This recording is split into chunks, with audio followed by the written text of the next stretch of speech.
Alright, what the hell is going on with my hair? Give me a second. Alright, we're good, let's go.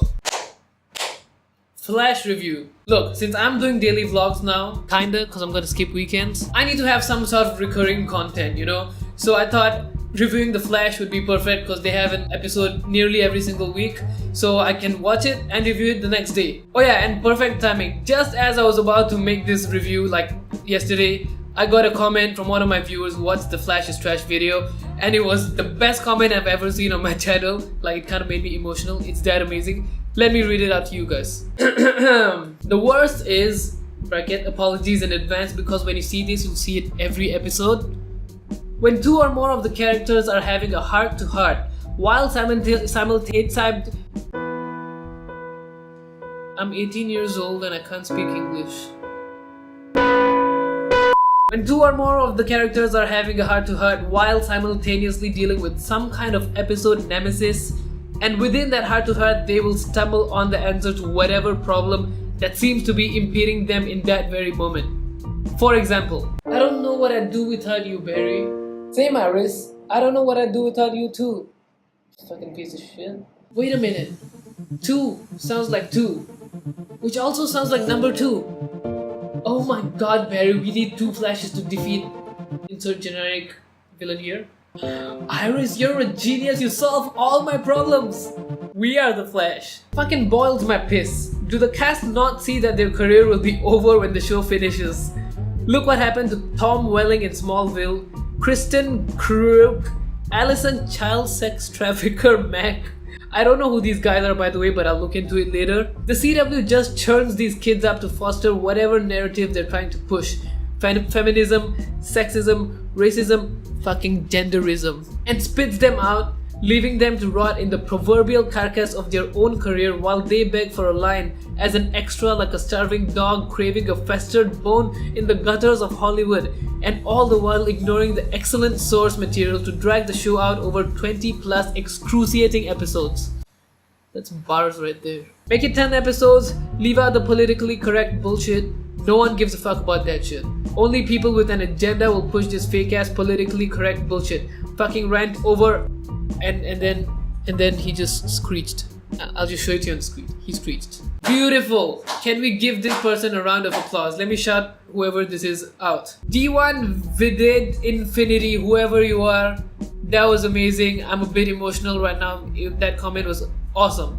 Honestly, best comment ever on my channel. And with that being said, let's move on to Flash review. So the episode I'm going to be reviewing today is called King Shark vs Gorilla Grodd, and this episode had been hyped up for a long time, if I'm not wrong, since like the last season. Everyone thought that this episode was going to be a blockbuster. Spoiler alert, it wasn't. Alright, first off, let's talk about this season's villain, okay? Cicada. This motherfucker does not seem menacing at all. He doesn't look like he can kill anyone, even though like he killed everyone in the previous episode, but that's beside the point.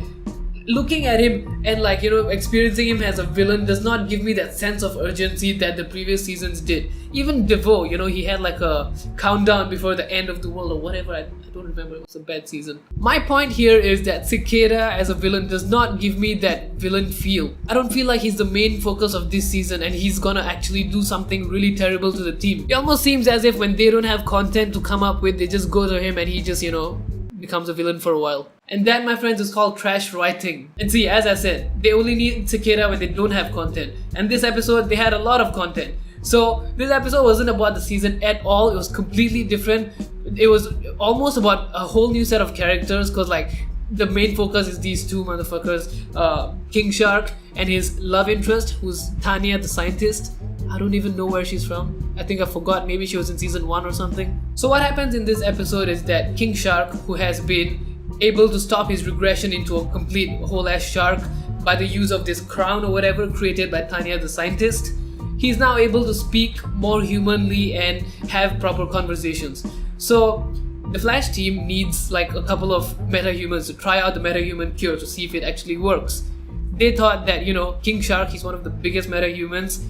They could possibly ask him if he wants to try the cure, and if it works, then good. So they go over to Argus to talk to him, to convince him to take the metahuman cure, and suddenly he just goes rogue and he just like swims out of the water and just disappears. Turns out it's Grodd who's escaped prison and he's trying to like mind control everyone in the city. So fast forward a little bit and they find King Shark where he's at, and he fucking grabs Cisco and he's about to make a meal out of him when the Flash is like, oh no, I can't let my friend die.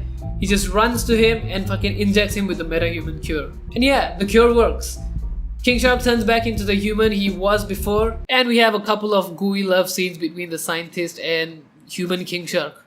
I really couldn't care less about that. What's interesting is that Cisco and Caitlin, they had decided that they wouldn't use the cure as a weapon. They wanted to give people the choice whether or not they wanted to take that cure.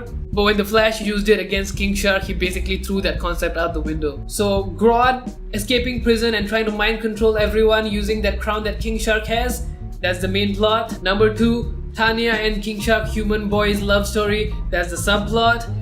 And then there's another subplot where Joe is trying to make Iris think that she's powerful because she doesn't believe in herself and her strength anymore. Yeah, there's a whole subplot where Joe is trying to convince Iris that she's strong. This woman jumped out of a building to save the Flash. You're telling me she's not strong?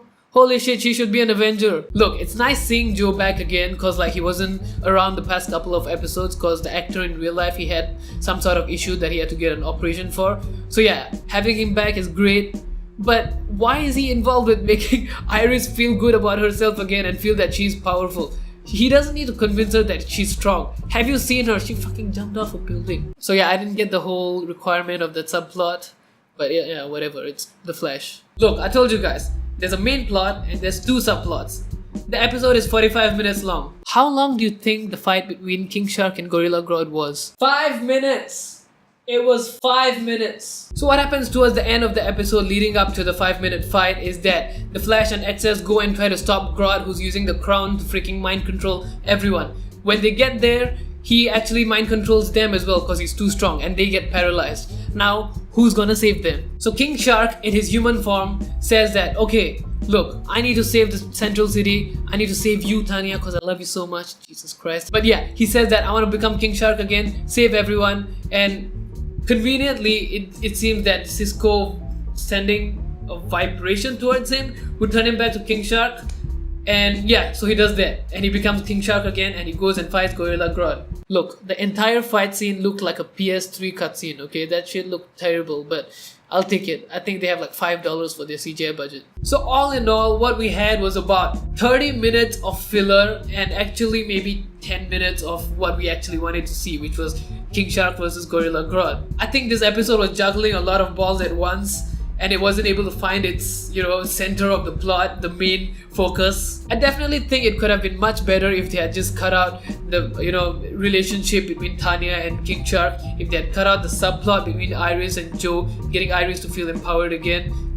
Again, I don't understand why. So yeah, in my opinion, this episode wasn't great because, it completely deviated from the season's storyline, if there is even a storyline. And it was muddled with too many subplots. Okay, my camera died, I'm so sorry, I'm using my phone right now. But closing thoughts, I thought that the writers had so many unnecessary things to say and a short time to say it within. And that's why it turned out to be complete garbage. So in this Flash review, I'm gonna give King Shark vs Gorilla Grodd a solid 6 out of 10. And 6 out of 10 only because I liked the CGI PS3 fight, okay? It was trash, but it was good at the same time. I don't know if you get me. And yeah guys, that's day 4. It was Flash Review episode 1. I hope you guys enjoyed it. If you did, leave a like, comment. Why don't you subscribe? You gotta beat my main channel, remember that. No, don't worry about T-Series, we have to beat my main channel. That's all I'm concerned about right now. So yeah, subscribe. And yeah, I'll be seeing you guys in 2 days. I'm taking the weekend to just live my life. I wanna have a life. Yeah, so yeah, I'll see you guys soon. Bye bye.